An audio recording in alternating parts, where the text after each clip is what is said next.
Lamelo Ball just got traded to the Minnesota Timberwolves, and also Josh Green as well.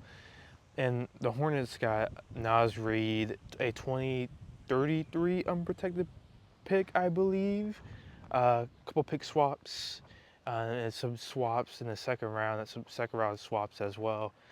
And a trade that kind of really changes the look of more so both franchises. The Minnesota Timberwolves were in a hunt for Giannis. They're in a hunt for that point guard, right? There's tons of point guards on the market, and Lamelo came pretty much available last night, and by Sham saying that the Hornets are shopping Lamelo Ball, and it was the Raptors and the Hornets, I mean the Raptors and the Timberwolves that were the main top suitors for him. And to really grade this trade, obviously the 2033 first round pick is probably going to be a good pick because if this doesn't really pan out in Minnesota, it's probably going to end up in a rebuild in what 2030, 2030. Well, that's 4 years down the line. That's what Anthony Edwards, I believe. Anthony Edwards is around like 24, I believe, 28. And if Minnesota is not doing good, he might request a trade and get out of there. Obviously, Lamelo Ball does have his injury-prone problems. Uh, Also, doesn't really have that much playoff experience, but Lamelo Ball over. Oh, I still have the hair clip. I took this dude's hair clip. Oh no, I just got a haircut. I just took the dude's hair clip. Got my hair. It's all good. It's all good. But yeah, Lamelo Ball was a first option in Charlotte. Now he's coming over to Minnesota as a second option player. Also, the Timberwolves did not have to go ahead and give up Rudy Gobert. I was trying to do trades in the trade machine, and Nas Reed is a hard guy to go ahead and let go for your franchise because he is pretty much a identity of the Minnesota Timberwolves, just like Isaiah Stewart was. But I guess a lot of those guys are just getting moved this offseason. But the Minnesota Timberwolves keep Rudy Gobert. They re-sign Ayo Dosunmu. They have a really solid squad now. The Timberwolves really need a point guard. And if they didn't land Lamelo Ball, they're probably going to pivot towards John Morant or Kyrie. Now that could probably be the pivot for the Raptors now. Try to go ahead for going for Ja or Kyrie. But having LaMelo Ball or John Morant in Minnesota, they got LaMelo Ball, is a pretty fun option to go ahead and have, right? You have the YNs in Minnesota going to start going crazy now because you got LaMelo Ball, you got Anthony Edwards, right? People keep on talking about LaMelo Ball crashing cars. There's going to be more cars crashing in Minnesota now because it's pretty slippery over there. Pause, right? But um, they keep a really good team and they get a good point guard. They get someone who could pass. Obviously, LaMelo Ball over more so Charlotte's standpoint. I don't know if he could be a number one to go ahead and lead you to a championship in terms of maturity wise.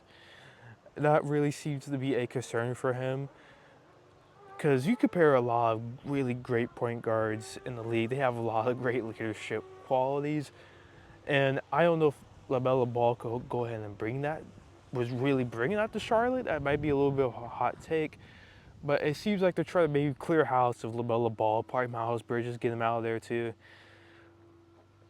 This also really did set up a huge point in trying to go ahead and get Kobe White. They re-signed him to a deal.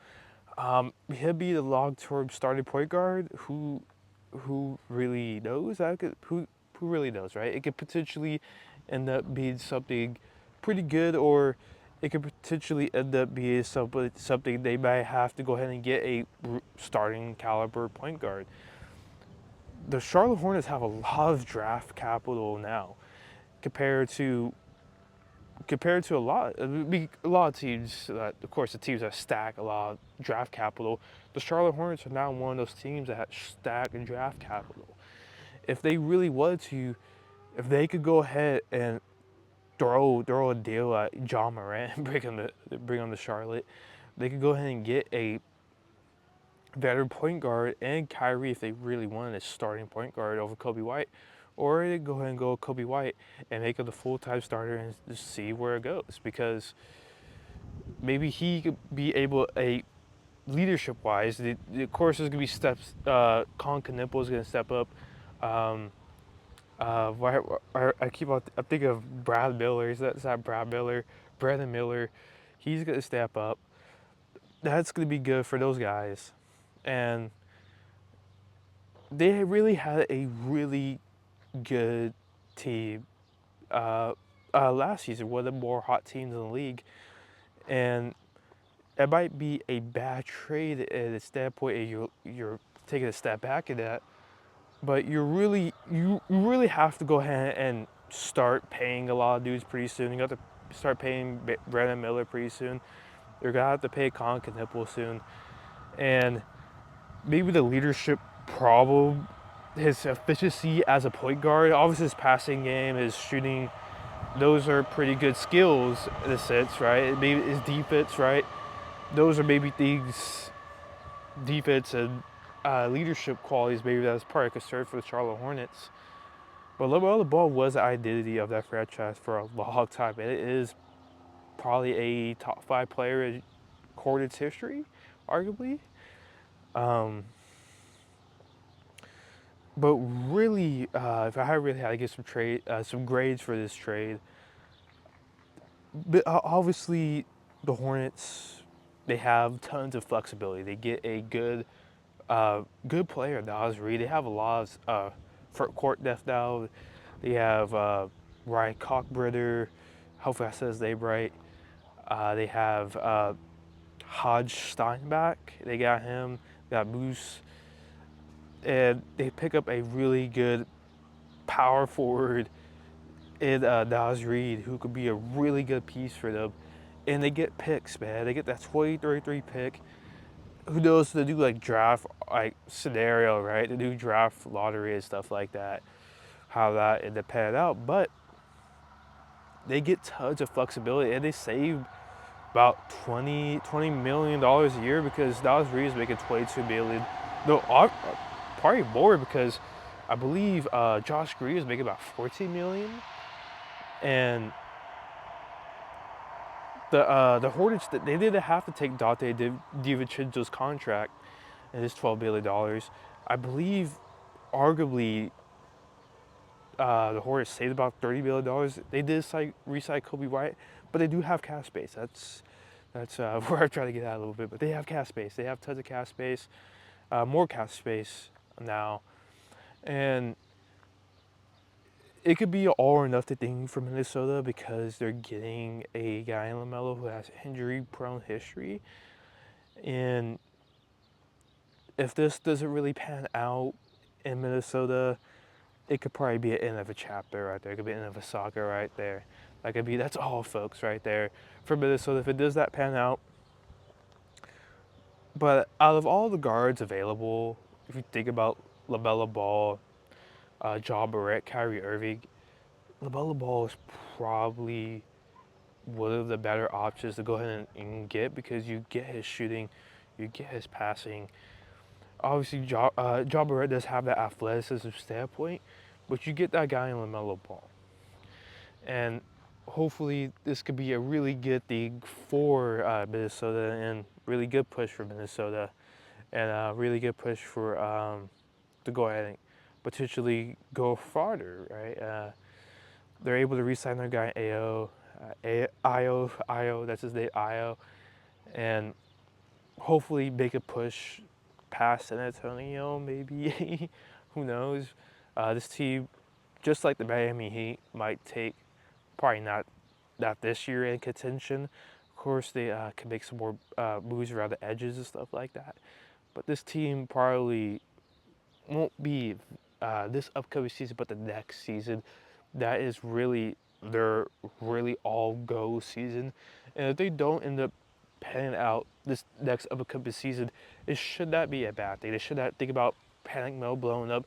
Oh my God, I gotta go trade Anthony Edwards. I gotta maybe Rudy Gobert might be on the move. Who knows?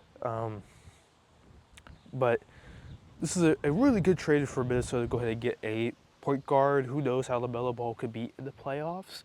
That'll be an interesting thing. But the Minnesota things get a really good point guard, and that's what they really needed. And they have not had that. Arguably, in not Rudy Gobert, Ricky Rubio was, uh, uh, maybe he did play with Anthony Edwards, but that might have been really like 2020, 2021 maybe. Um, I know Ricky Rubio did come back. Jeff Teague was gone. Mike Conley was there. You get arguably the best point guard that is probably ever going to play with Anthony Edwards, and you get him on a all. It's kind of all nothing because you have no draft picks no more. You lost all your draft picks. Rudy Gobert. Um, I don't think they now they did trade those picks to the Julius. Did they trade picks to the Randall trade? Uh, there might have been some picks moved, some second round picks, but they have barely any picks. So this could be a really all or nothing deal, but it's worth it. It's worth trying to go ahead and go for it. Their weakness point right now is their probably the closing lineup would be Lamelo, Anthony Edwards, Ayo Disubu, Jaden McDaniels, Rudy Gobert. They just have to go ahead and fill around the bench, and when the bench gets filled around, just like the Miami Heat, you can go ahead and really think about this team differently. So the overall grades I had to go ahead and give this trade for for the Charlotte for the I'm trying to make these videos. My bad. Uh, I overall think I had to go ahead and give this for the Hornets is that it's probably gonna end up being around, I'll say a B minus for uh arguably a B for the Hornets, and a C plus for the Timberwolves because you drained all your draft capital, but you have to kind of go ahead and do it, and then hopefully this trade, if LaMelo Ball stays healthy, this could end up being a higher grade. But compared to the other offers out there for the Hornets, right? You think about the Toronto Raptors, what they could throw at you.